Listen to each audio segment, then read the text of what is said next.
오늘 우리에게 주신 하나님 말씀은 갈라디아서 3장 15절에서 22절 말씀입니다.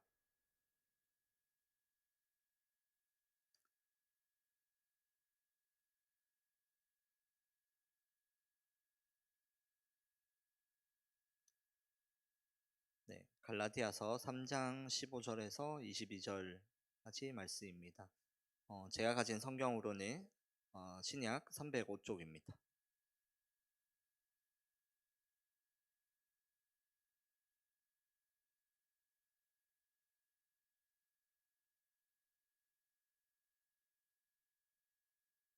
네, 다 찾으셨으면 우리 한 절씩 교독하도록 하겠습니다. 형제들아, 내가 사람의 예대로 말하노니 사람의 언약이라도 정한 후에는 아무도 패하거나 더하거나 하지 못하느니라.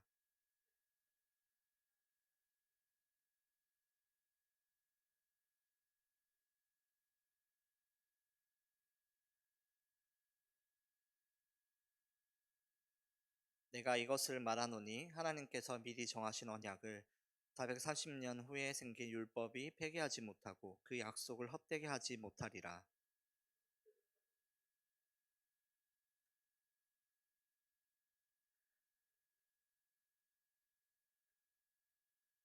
그런즉 율법은 무엇이냐? 범법함으로 더하여진 것이라. 천사들을 통하여 한 중보자의 손으로 베푸신 것인데 약속하신 자손이 오시기까지 있을 것이라.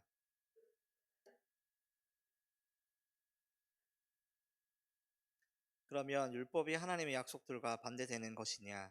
결코 그럴 수 없느니라. 만일 능히 살게 하는 율법을 주셨더라면 의가 반드시 율법으로 말미암았음이리라.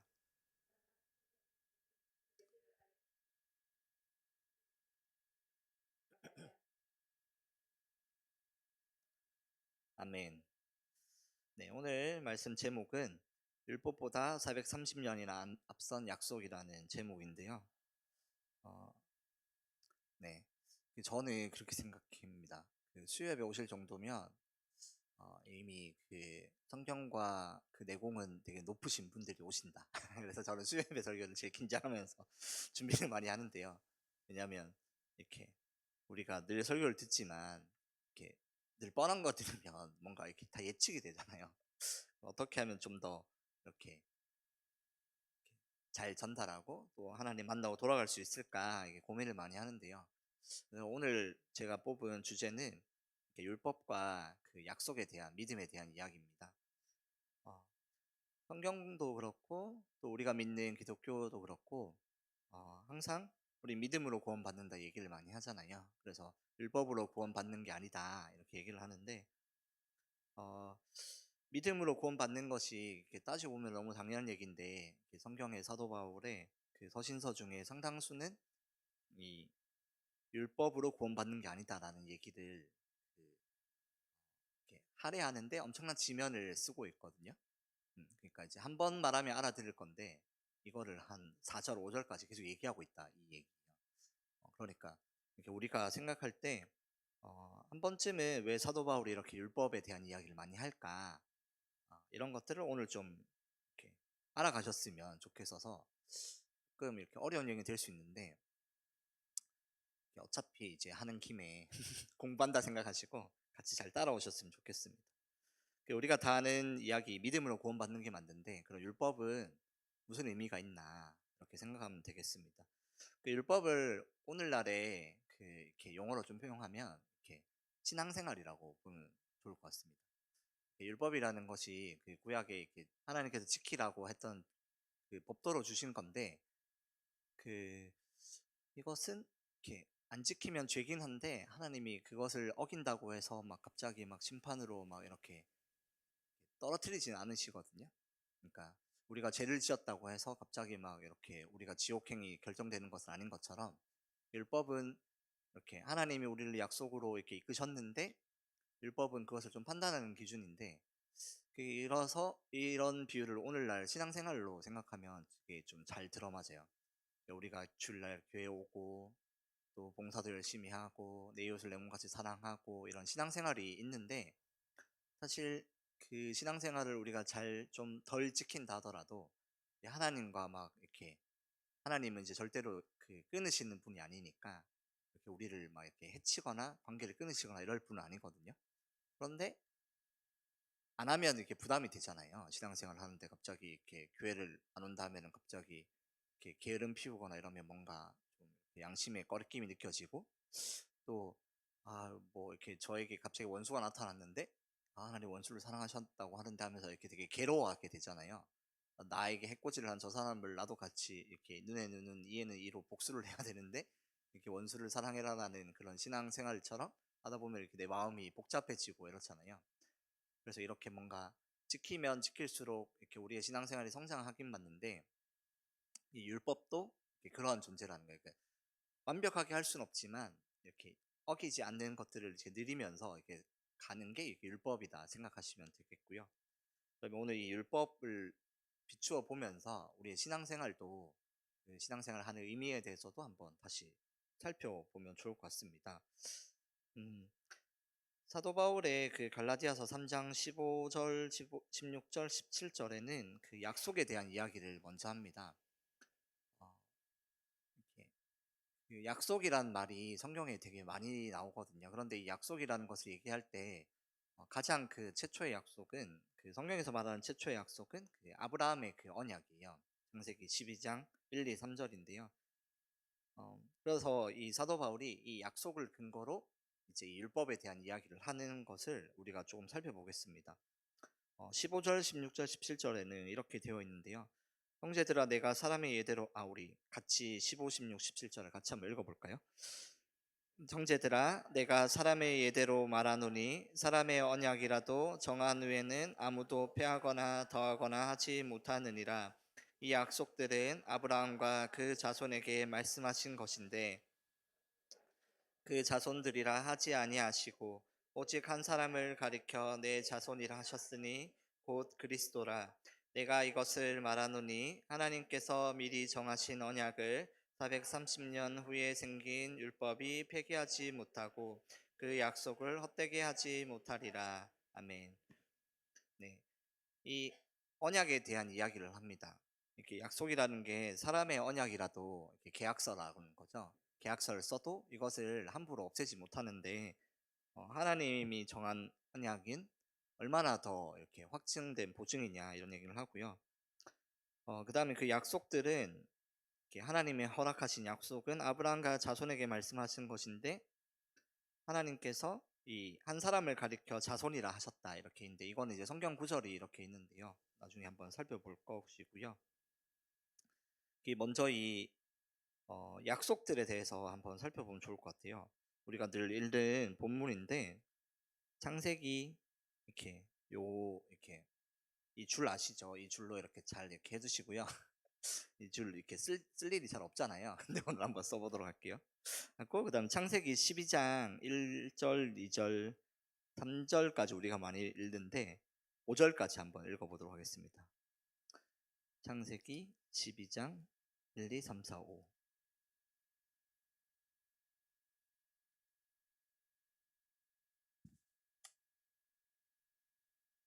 우리 한 절씩, 네, 다 찾으셨죠? 우리 한 절씩 같이 교독하도록 하겠습니다. 저부터 읽겠습니다. 여호와께서 아브라함에게 이르시되 너는 너의 고향과 친척과 아버지의 집을 떠나 내가 내게 보여줄 땅으로 가라.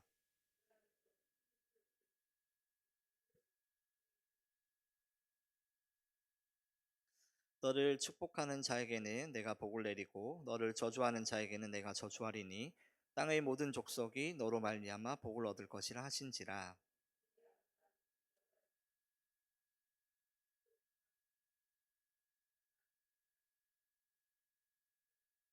함께 읽겠습니다.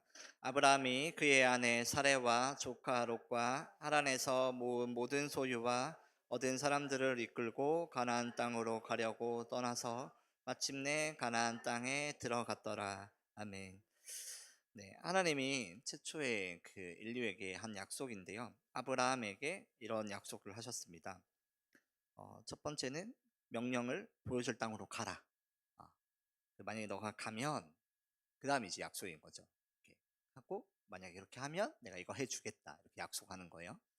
그 하면은 이제 내가 복을 주고 어, 큰 민족을 이루고 나 복을 주겠다 이 말인데, 이게 그 축복의 통로가 될 거다. 이런 이야기예요. 그게 이제 그 사도 바울이 말했던 너는 그리스도의 향기다, 너는 그리스도의 편지다 하는 게 다 이렇게 전달하는 거잖아요. 그 복의 통로가 될 거다. 근데 그 복의 기준이 내가 하나님이 너로 정했다 이렇게 얘기하고 있는 장면입니다. 그렇게 하고 이제 복이 모든 족속이 너로 복을 얻을 것이다 이렇게 이제 약속을 준 거죠. 그러면 그 이렇게 하나님이 이렇게 보여줄 땅이 어디냐 했을 때 그 땅이 어디냐면 그게 5절에 있는 가나안 땅입니다. 가나안 땅. 하나님이 처음에는 보여줄 땅으로 가라. 그리하면 내가 이렇게 약속을 주겠다 했는데 아브라함이 이제 떠났잖아요. 떠나고 하나님이 인도하신 대로 가다 보니까 그 땅이 어디였냐? 가나안 땅이에요. 가나안 땅. 음, 그 젖과 꿀이 흐르는 가나안 땅. 어, 아시겠죠? 그래서 그 하나님이 이런 약속을 주셨고 아브라함은 그 약속을 믿었고 그래서 떠났고 그래서 복을 받았고 그리고 여기서 이제 우리가 그 했던 그 이신칭의 얘기가 나오는 거예요. 그 믿음으로써 의롭다 여김을 받는다 이렇게 아브라함이 그를 믿음으로 의롭다 여김을 받는데 이 하나님의 약속을 믿었고 그 약속대로 행했고 그 하나님은 그 죄나 그 모든 것들보다 이 나를 믿고 내 말대로 약속을 믿고 의지하고 행했던 그 모습을 보고 의롭다. 너는 죄가 없다. 너는 귀하다. 존귀한 존재다라고 하나님은 여기신다라고 이렇게 표현하는 거죠. 그 아브라함이 죄가 없거나 완전한 사람이 아니라 이렇게 그 약속을 믿은 그 모습을 보고 의롭다. 이렇게 여기시는 장면이 1, 2, 3, 4, 5절입니다. 그래서 그 중요한 땅이 어디냐. 그래서 이게 되게 중요한 게 있는데 우리는 복을 받았다 이렇게 생각하잖아요. 근데 그 앞에 아브라함을 통해서 민족을 이뤘다 이렇게 표현하는데 그 앞에 어떤 의미가 있냐면 땅을 주셨다. 아시겠죠?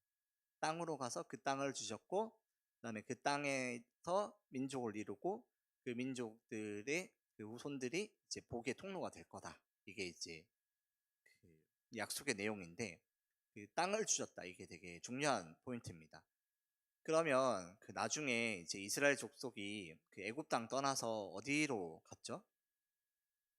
애굽을 떠나서 어느 땅으로 가려고 이제 출애굽했죠?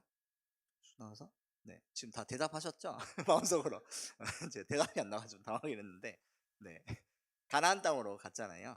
이렇게 출애굽해가지고 젖과 꿀이 흐르는 가나안 땅을 하나님이 이끄셨잖아요. 그 왜 가나안 땅이냐 했을 때 하나님이 요 처음에 이 약속을 하신 거예요. 내가 아브라함에게 너에게 가나안 땅에서 큰 민족을 이루고 내가 너로 그 복의 통로가 되겠다라고 하는 장면이 1, 2, 3절에 있는 이야기입니다. 아시겠죠? 그래서 5절에 가나안 땅으로 가서 가나안 땅에 들어가고 거기서 민족을 이루고 내가 아브라함에게 하나님이 딱 이렇게 약속을 주셨다는 거예요. 그래서 나중에 출애굽해서 모세랑 이렇게 이끌고 가다 보니까 그 땅이 어디였냐? 가나안 땅이다. 이 이야기를 사도 바울이 하고 있는 거예요. 그러면 하나님이 젖과 꿀이 흐르는 가나안 땅을 왜 줬냐? 어, 그 여기서 이제 되게 그 첨예한 그 이스라엘 백성들의 그 시각이 나뉘는데 사도 바울은 아브라함과 한 약속 때문에 가나안 땅으로 구원받아 갔다. 이렇게 이제 이야기를 하면서 믿음이 약속이 그 위에 율법이 있다. 이렇게 이제 믿음으로써 구원받고 약속이 이루어졌다. 이렇게 얘기하는 거고 대부분의 많은 율법학자들은 그 가나안 땅 가기 전에 출애굽하고 난 다음에 무엇을 받았냐면 그 십계명을 받았잖아요. 그 십계명이 이제 우리가 율법이라 하면 그 십계명인데 가나안 땅에 가는 그 통로 가운데 출애굽해서 하나님이 주신 그 계명, 십계명을 받았기 때문에 율법으로 그리고 그 율법과 규례를 지키면 하나님이 그 땅에서 장수하고 잘 살리라 해서 율법을 지키게 하려고 가나안 땅에 보냈다 이렇게 생각하는 이 두 가지 입장이 있었던 거예요. 되게 어렵죠. 처음에 우리가 이 말씀을 보니까 1, 2, 3, 4, 5절 보면은 그 아브라함이 하나님께서 이끄신 땅으로 이렇게 가라 해서 간 땅이 어디였냐면 가나안 땅이었잖아요. 그래서 하나님의 약속을 그 땅을 주고 그 땅에서 큰 민족을 이루고 그 땅에서 복의 근원이 되는 그 약속들을 주셨단 말이에요. 그렇죠? 그러면 아브라함은 이때는 그 아브라함밖에 없었죠. 이게 손자랑 몇 명 없었잖아요. 근데 나중에 그 이제 이스라엘 백성이 애굽 땅에 가가지고 그 야곱이 이렇게 살다가 이렇게 애굽 땅으로 가잖아요. 그래서 막 살다가 이제 막 인원이 늘어나고 이제 민족 대이동할 때가 됐을 때 이제 노예를 내고 이게 구원해서 딱 나왔는데 그럼 어디로 가냐 했을 때 그 땅이 어디였다? 가나안 땅이었다. 그러면 이제 왜 가나안 땅이냐라고 했을 때 하나님께서 처음에 최초에 아브라함과 약속을 하셨기 때문에 가나안 땅으로 이끌었다 이렇게 보는 거예요. 그렇죠? 이게 이제 하나님의 약속인데요. 하나님이 그 땅을 가나안 땅을 주셨고 그 가나안 땅 가운데 하나님께 임하시고 이렇게 해가지고 사람들이 다 젖가글을 흐르는 가나안 땅으로 갔다 해서 그 가나안 땅에 들어가는 게 하나님 약속 위에 이루어진 구원의 은혜다 이렇게 이제 볼 수 있는 거예요. 약간 여기까지 잘 오셨나요? 그래서 12장 5절에 보면은 가나안 땅으로 가려고 떠나서 마침내 가나안 땅에 들어갔더라. 여기서 가나안 땅으로 가려고 떠나서라고 할 때 이게 아브라함의 욕심이 아니라 하나님께서 뭐라고 하셨죠? 1절에 내가 내게 보여줄 땅으로 가라 이렇게 하셨잖아요. 그럼 이 가나안 땅이 무슨 말이에요? 하나님께서 보여준 땅이라는 거예요. 그래서 아브라함이 가다가 하나님 어디로 갈까요? 하다가 가라 일단 떠나라 그럼 내가 보여주겠다. 여기서 이제 하나님 보여줘야 떠나죠. 이렇게 하면 이제 이 성경이 없었겠죠. 그런데 아브라함이 뭔가 이렇게 이야기를 듣고 먼저 가면 기적이 일어날 것 같아서 떠났어. 그래서 갔는데 하나님이 이렇게 인도해 주시잖아요. 그게 다 생략됐는데 그 가다 보니까 그 땅이 어디였다? 가나안 땅이었다. 그러면 하나님이 보여준 땅이 가나안 땅이죠. 그러면 하나님께서 이 모든 약속들이 이루어질 그 터전이 가나안 땅이라는 거예요. 그래서 나중에 이스라엘 백성의 민족들이 다 이 약속 때문에 가나안 땅에 가서 정착하게 되고 가나안 땅 가운데 이스라엘이 세워지고 이렇게 된다라는 내용입니다.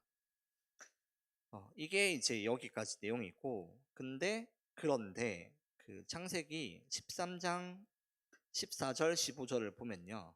네, 한 장 넘기셔서 네, 다시 복습하고 넘어갈게요.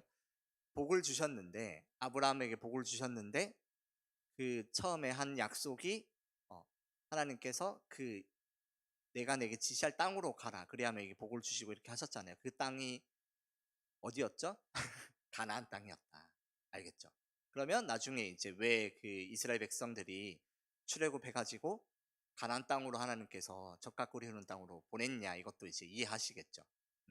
이게 그 약속 때문이었다. 그래서 우리가 왜 하나님의 약속의 하나님 신실하신 하나님하잖아요. 한 번 된 말씀을 절대로 폐하지 않으시는 분이고 돌이키시지만 없애지 않으신 분이다. 이렇게 구원의 이야기를 하시잖아요. 이런 게 여기를 보면서 사람들이 이야기를 하는 거예요.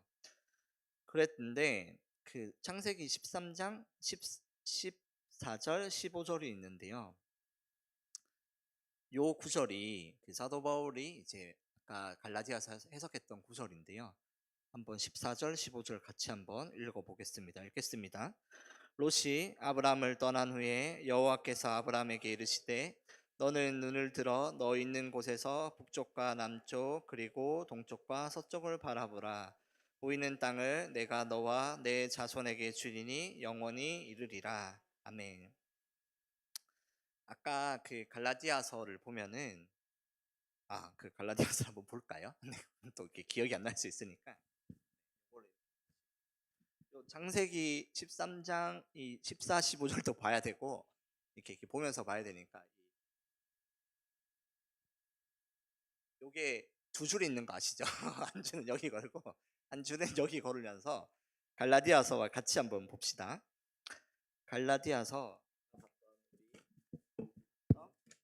3장 네 16절인데요. 3장 16절에 보면은 이 약속들은 아브라함과 그 자손에게 말씀하신 것인데 여럿을 가리켜 그 자손들이라 하지 아니하시고 오직 한 사람을 가리켜 내 자손이라 하셨으니 곧 그리스도라 이렇게 되어 있죠.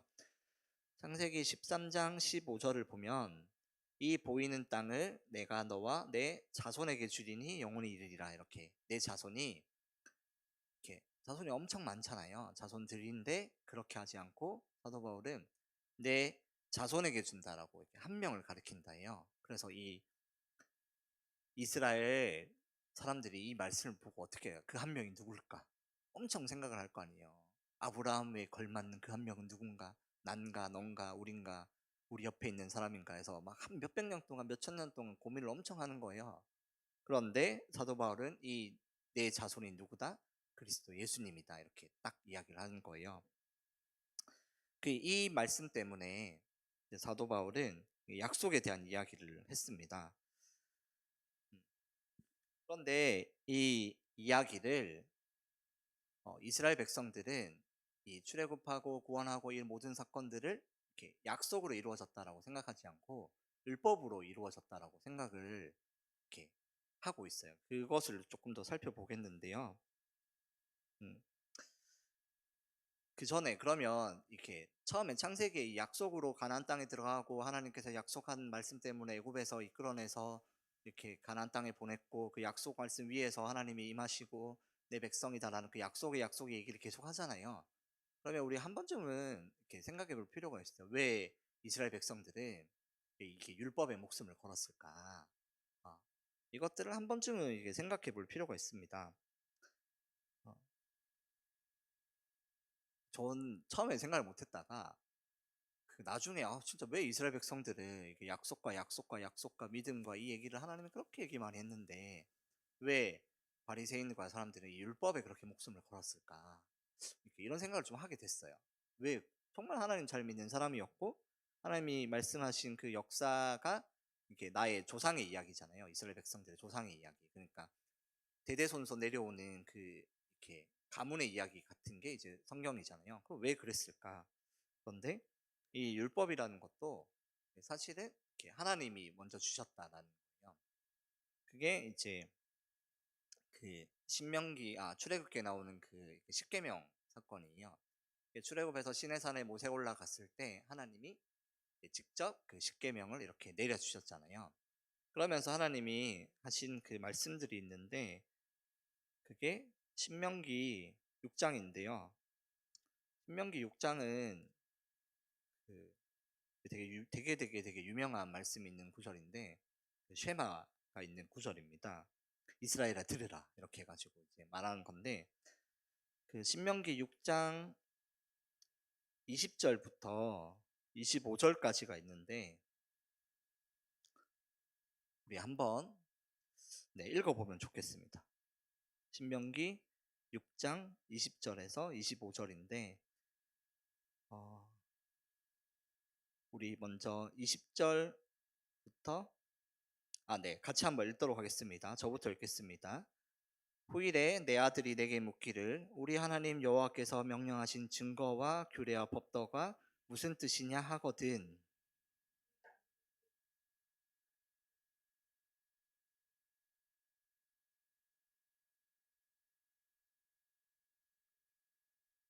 일단 여기까지 보면은 이게 그 말이에요. 20절에 그 율법이라는 게 훗날 네 자손이 율법이 도대체 뭐냐라고 물어보면 하나님께서 얘기해 주는 거예요. 이렇게 대답해라 하는데 그게 뭐냐면 제일 처음에 옛적에 우리가 애굽에서 바로의 종되었던 노예되었던 너희를 권능의 하나님이 애굽에서 건져내셨을 때에 이렇게 얘기하는 거예요.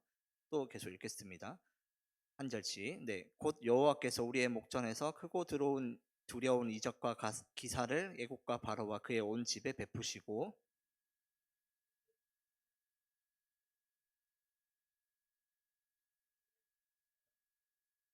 네, 여기까지 읽으면 그 23절에 우리 조상들에게 맹세하신 땅 요게 이제 그 가나안 땅이라는 걸 이제 아시겠죠? 그 조상들에게 아브라함에게 얘기했고 그 다음에 얘기했고 했던 하나님께서 적과 그리는 땅을 보여주겠다 했던 그 조상들에게 하나님께서 약속하신 그 땅과 그 다음에 아브라함이 말했던 그 땅 위에서 민족을 이루고 그리고 그 복의 근원이 되겠다는 그 말씀들을 대대손손 계속 듣고 내려왔을 거 아니에요. 그렇죠? 그러면 그 조상들이 다 그 땅을 기억하고 있었다 이 얘기인 거예요. 그러면 그 땅 맹세한 땅 우리에게 주어 들어가게 하시려 우리를 인도해 내셨고 하나님께서 약속을 지키려고 이스라엘 백성들을 이렇게 민족들을 끄집어내서 이제 보내려고 내셨고 여기까지 이해되셨죠? 그 다음에 24절부터 제가 또 읽겠습니다. 여호와께서 우리에게 이 모든 규례를 지키라 명령하셨으니 이는 우리가 우리 하나님 여호와를 경외하여 항상 복을 누리게 하기 위하심이며 또 여호와께서 우리를 오늘과 같이 살게 하려 하심이라.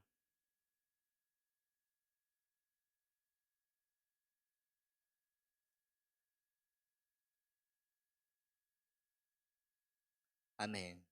이게 이제 율법의 이야기인데요. 그 24절부터가 여호와께서 이렇게 명령을 하셔서 율법을 지키라. 삼가 지켜라. 그리하면 항상 너희가 복을 누리게 될 거고, 그다음에 여호와께서 오늘날 우리와 같이 함께 살 것이다. 이렇게 얘기를 하시는 거예요. 그러면서 곧 25절에 보면은 마지막에 그것이 곧 우리의 의로움이다. 이렇게 되어 있잖아요. 그 이 규례를 잘 지키고 그러면 여호와가 늘 너희 곁에 머물 것이며 그것이 너희의 의로움이다. 이렇게 얘기를 하나님께서 하신 거예요.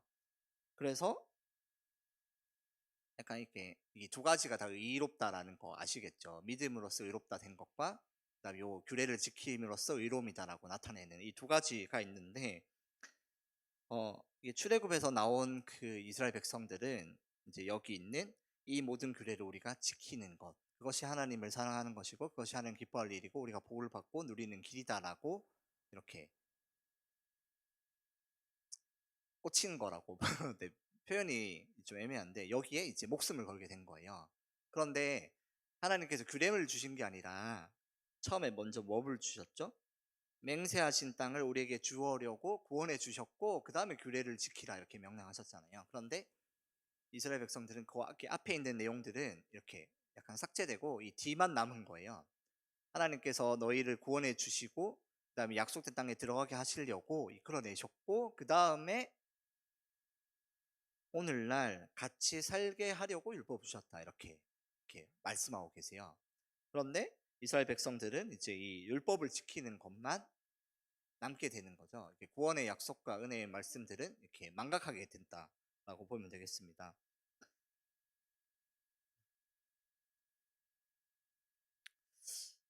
그러면 여러분 보시기에 하나님께서 믿음으로써 복을 주시고 한 것, 이게 약속이 먼저 있었고, 그렇죠? 아브라함과 약속으로 이끌고 복을 주고 민족을 주고 땅을 주셨고, 그 다음에 하나님께서 그 약속의 땅으로 가는 도중에 이제 이 출애굽하면서 그 시내 산 위에서 율법을 주셨다. 이렇게 순서가 이렇게 되는 거예요. 아시겠죠? 요거 아시겠어요? 근데 이제 요 앞에 있는 아브라함의 그 약속을 잘 모르면 이렇게 하나님께서 시내산에서 약속을 주셨고 이렇게 되는데 그 전에 이 모든 그 구약의 역사는 그 창세기 12장 1, 2, 3절에 있는 그 아브라함에게 한 약속을 이루려고 하나님께서 이렇게 계속 이렇게 이끌어 가신다라는 내용이 되게 중요한 내용입니다. 그러면 하나님께서 그럼 왜 율법을 주셨을까 이렇게 생각할 수 있잖아요. 그러면 굳이 막 이렇게 믿음으로 잘 이끌어내셨고 구원해 주셨으면 되는데 왜 율법을 주셨을까? 근데 이게 이제 우리 신앙생활을 하는 유익과도 이제 연결되는데요. 첫 번째는 그 율법의 가장 큰 의미는 내가 이 모든 율법을 다 지킬 수 없다라는 것을 깨달으면서 내가 이렇게 죄인임을 자각하게 하기 위해서 이 음, 율법의 의미가 있다는 거죠. 그래서 이렇게 사도 바울은 이 율법을 이렇게 그리스도로 인도하는 초등교사라고 이렇게 표현을 해요. 근데 왜 그러냐면 이 모든 율법들을 내가 다 지킬 수 없다라는 것을 내가 율법을 지켜보면 안다라는 거예요. 그러니까 우리 신앙생활을 할 때도 이렇게 마찬가지죠. 그러니까 정말 하나님 사랑하고 내 이웃을 내 몸같이 사랑하고 그다음에 하나님 말씀을 의지하며 약속된 말씀 위에 살아가야 되는데 이렇게 살려고 하면 할수록 이것을 이렇게 잘 해내지 못하는 내 모습을 점점 발견하게 되잖아요. 그러면서 우리가 이렇게 낭망하고 무너지는 게 아니라 그리스도 앞으로 이제 가게 되는 통로가 되는 거죠. 그래서 이 율법의 첫 번째 의미는 이 내가 죄인임을 자각하게 하기 위함이다. 이렇게 있고, 그 다음에 율법의 두 번째 의미는 오늘 우리 신명기에 읽었던 말씀인데, 항상 복을 누리게 하심이며 또 여호와께서 우리를 오늘과 같이 살게 하려 하십니다. 이 말인데, 이게 하나님을 만나는 통로이고 하나님께 나아가는 방법이었다라는 거예요. 율법 안에는 십계명뿐만 아니라 이제 하나님께서 주셨던 그 성막 안에서 제사를 드리는 법 해가지고 레위기 보면은 막 엄청난 제사가 나오잖아요. 그 모든 것들이 사실은 이렇게 이스라엘 백성들이 하나님 앞에 나아갈 수 있도록 이끌어주는 방법이었다라는 거예요. 이게 하나님은 이게 되게 영원하신 분이고 죄가 없으신 분이고 되게 어떻게 보면 되게 무서운 분인데 사람이 그 앞에 나아갔을 때 모든 사람들은 하나님을 보지 못하고 다 이렇게 죽게 된다라고 하고 이렇게 무서워하고 벌벌 떨게 된다라는 그런 장면들이 많이 나오는데, 그 출애굽하고 난 다음에 모세가 시내산에 갈 때 하나님께서 그 시내산 모든 주변에를 다 물리고 그다음에 다 여기서부터 다 멀리 떨어뜨려라 이렇게 얘기를 하거든요. 근데 그때 이제 하나님께서 그 시내산 가운데 모세 앞에 이렇게 임재하셨을 때, 그 우레와 지진과 모든 것들이 일어났을 때 이스라엘 백성들이 모두 벌벌 떨며 땅에 엎드리고 이렇게 머리를 들지 못했다라는 모습이 나오는데, 그게 뭐냐면 하나님의 그 존엄하신 그 모습 앞에 우리가 섰을 때 사람은 이렇게 존재할 수 없다라는 거예요. 그러면 되게 이게 이질적인 건데, 우리가 하나님 앞에 나갈 수 있는 방법이 없는 것이잖아요. 어, 그런데 하나님은 이 율법을 통해서 이렇게 하나님 앞에 나올 수 있는 방법들을 이렇게 알려주시는 거예요. 우리가 신앙생활 할 때 기도는 이렇게 하는 겁니다. 또 회개는 이런 겁니다. 또 여호와를 사랑하는 건 이런 겁니다. 또 하나님 앞에 나가는 찬양으로서 우리 하나님께 영광을 돌릴 수 있습니다. 이렇게 아는 것처럼, 그 구약의 때는 제사를 이렇게 드리면 하나님께 용서해 주십니다. 하나님 앞에 나아가려면 이렇게 해야 됩니다. 또 예언자를 통해서 나아갈 수 있습니다. 이렇게 하나님께서 그 방법들을 이렇게 알려주신 거예요. 그러면 그 방법대로 하면 우리가 하나님과 잘 지낼 수 있는 방법이 된다는 거예요. 이게 이제 율법의 또 두 번째 의미인데, 우리가 그 신앙생활을 하는 이유도 하나님과 더 친밀하게 이렇게 교제하고 더 하나님과 깊이 만나기 위함이잖아요. 그런데 우리가 찬양도 모르고, 그다음 기도하는 법도 모르고, 회개도 모르고, 예수님 누군지도 모르고 이렇게 다 모른다면 하나님께 나갈 수 있는 방법이 이렇게 없잖아요. 어, 그리고 예배 때 설교를 듣고 말씀을 들으면서 또 하나님을 깨닫는 이런 모든 지식적인 것, 이런 것들이 다 하나님을 만나는 통로가 되는 것처럼, 이 율법의 두 번째 의미는 하나님께 나아가는 통로이다. 신앙생활이랑 같은 건데, 신앙생활은 하나님을 만나는 통로가 된다는 거예요. 우리가 왜 계속 큐티하고 왜 계속 우리가 이렇게 내 마음과 육체를 다 하나님 앞에 가냐, 왜 이웃을 더 사랑하냐, 그것이 하나님께 나아가는 하나님이 가르쳐주신 방법이기 때문에 간다라는 거죠. 이게 이제 두 번째 의미고, 그리고 율법의 세 번째 의미는 감사의 행동이다라는 거예요. 하나님은 이 그 레위기 제사를 보면 이 세 가지를 다 주셨는데, 우리가 누군가에게 고맙고 감사하면 그 베품의 행동을 하잖아요. 어, 그리고 그 사람이 기뻐할 행동을 이렇게 하잖아요. 나에게 은혜를 주신 분이면 그 사람이 기뻐할, 예를 들어서 누군가 생일이다 이러면 그 사람이 좋아하는 선물을 보답하거나 행동을 이렇게 맛있는 걸 해주거나 하잖아요. 이 율법이 내가 하나님께 받은 그 은혜와 감사의 의미로 하나님께 드리는 나의 행위로서 이 율법을 잘 지킬, 하나님 기뻐할 행동이니까 이 율법을 지킨다라고 볼 수 있는 거죠. 우리가 은혜를 받고 하나님 앞에 감사하고 감격하면 이 하나님 주신 신앙생활을 열심히 하려고 노력을 하죠. 그러면서 봉사도 하게 되고, 그러면서 또 예배 자리로 더 나아오게 되고, 또 우리가 더 이웃을 더 사랑하게 되고, 내가 할 수 없는 그 믿음의 많은 도전들을 은혜 받은 다음에 감사 행동으로서 이렇게 베푸는 거죠. 하나님은 이 율법을, 이런 신앙생활을 우리에게 이 세 가지 의미로 주셨거든요. 그래서 이것을 다시 복습하면 내가 이것을 함으로써 죄인임을 깨닫게 된다라는 것. 그래서 속죄제라는 것들을 이제 주셨고, 두 번째는 하나님 만나는 통로. 하나님은 그 성막 가운데 임재하면서 우리가 하나님 만날 수 있도록 이렇게 방법을 주신 건데, 이게 이제 되게 어떻게 보면 하나님께서 우리를 볼 수 있는 통로를 열어 주신 거죠. 근데 그게 이제 신앙생활을 통해서 우리가 하나님을 교제하고 만날 수 있다는 거. 그다음 세 번째는 감사 행동이다. 하나님께 그 구약의 제사를 보면 그렇게 나오는데, 이렇게 감사제, 그다음에 속죄제, 그다음에 또 화목제 이렇게 드리는데, 하나님께 정말 감사하고 기쁨으로 드리는 제물과 예배가 있었다라는 건데, 우리가 이 율법과 신앙생활도 마찬가지로 이 세 가지로 볼 수 있다라는 거죠. 그런데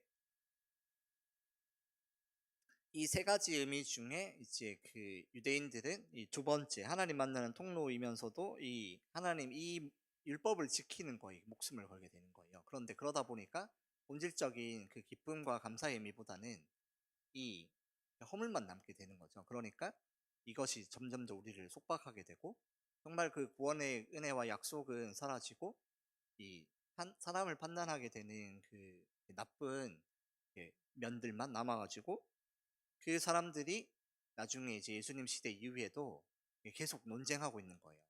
너가 말하는 그 믿음과 약속으로 구원받는 게 맞냐? 하나님 분명히 율법으로 지켜야만 우리와 함께 하셨다라는 얘기가 계속 연결되는 거예요. 그러니까 사도 바울이 틀렸다.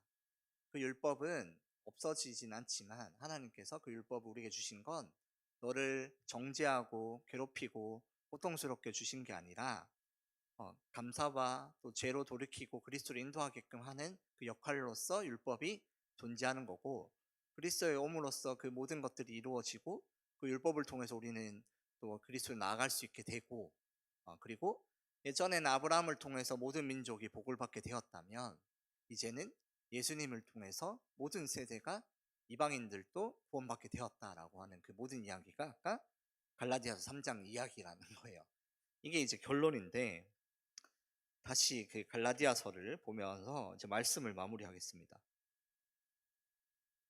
다시 3장 15, 16, 17절, 18절, 19절인데 우리 한 번만 더 15절부터 22절까지 같이 읽어보도록 하겠습니다. 한 절씩 교독하겠습니다. 저부터 읽겠습니다. 형제들아, 내가 사람의 예대로 말하노니 사람의 언약이라도 정한 후에는 아무도 폐하거나 더하거나 하지 못하느니라.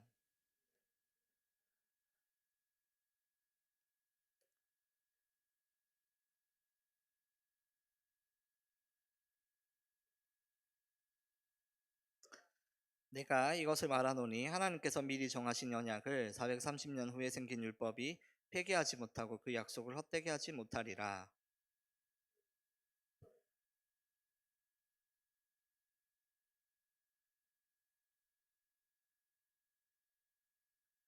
그런즉 율법은 무엇이냐? 범법함으로 더하여진 것이라. 천사들을 통하여 한 중보자의 손으로 베푸신 것인데 약속하신 자손이 오시기까지 있을 것이라.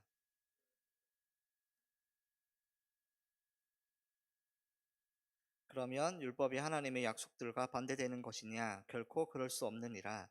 만일 능히 살게 하는 율법을 주셨더라면 의가 반드시 율법으로 말미암았으리라.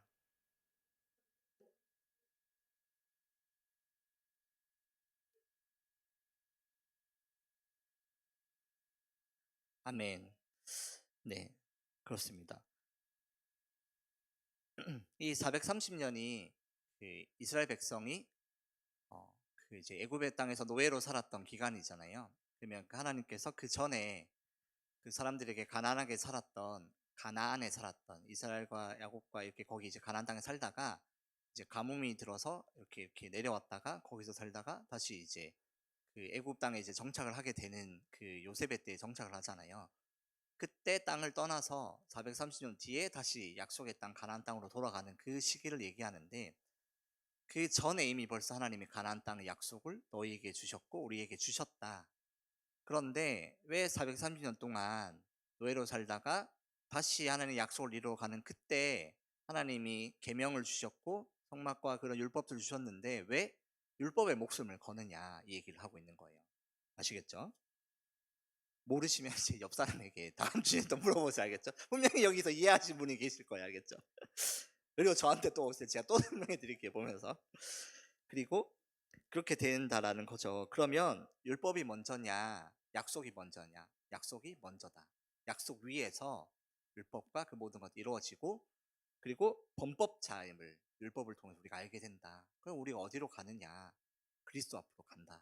하나님이 그것 때문에 내 자손은 그리스도를 보내셨다라고 얘기를 하시는 거예요. 그리고 그로 인해서 모든 사람이 다 믿음으로 말미암는 약속을 믿는 자들에게 주려 함이라, 이렇게 말씀하시는 거예요. 이게 이제 사도 바울의 메시지라는 거죠.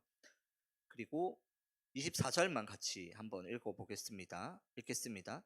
이같이 율법이 우리를 그리스도께로 인도하는 초등교사가 되어 우리로 하여금 믿음으로 함을 얻게 하려 함이라. 아멘. 이게 뭐냐면 우리는 하나님께서 우리를 의롭다고 어여삐 여기시고 귀중한 존재, 의로운 존재로 보는 건 율법으로 잘 지켜서가 아니라 믿음 위에, 약속 위에 굳건히 서 있는 그 아브라함의 때부터 이어진 그 약속을 이루고, 또 그것이 그때는 아브라함 믿는 그 민족에 임했더라면 이제는 모든 열방 가운데 예수를 믿는 사람에게 임했다라고 하는 거예요. 그래서 앞에 있는 그 아브라함과 내 자손에게 주리라라고 하는 그 내 자손이 그 한 명인데 그리스도를 얘기한다. 이렇게 아브라함은 본 거죠.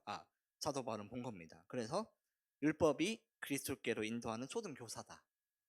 초등교사. 아주 쉽게 그리스도가 이 땅에 필요함을 알게 되고 또 죄를 깨닫는 그 모든 인류는 그리스도 앞에 나갈 수밖에 없는 나침반이다 이야기를 하는 거죠. 그 율법이 오늘날의 신앙생활로 생각합니다. 그래서 신앙생활에 우리를 때때로는 또 해야 돼, 또 섬겨야 돼, 또 봉사를 또 이제 봉사를 이렇게 얘기하는데 그걸 보면서 어때요? 이웃을 사랑하라 하는데 어떻게 저런 사람을 내가 사랑합니까? 또 어떻게 하는가 할 때 이제 그러면 그때 우리가 예수님 나는 그 율법과 하나님 말씀을 해내지 못할 사람이구나. 그러면서 그리스도 앞으로 돌아간다라는 거죠. 그렇게 될 수 있다라는 거.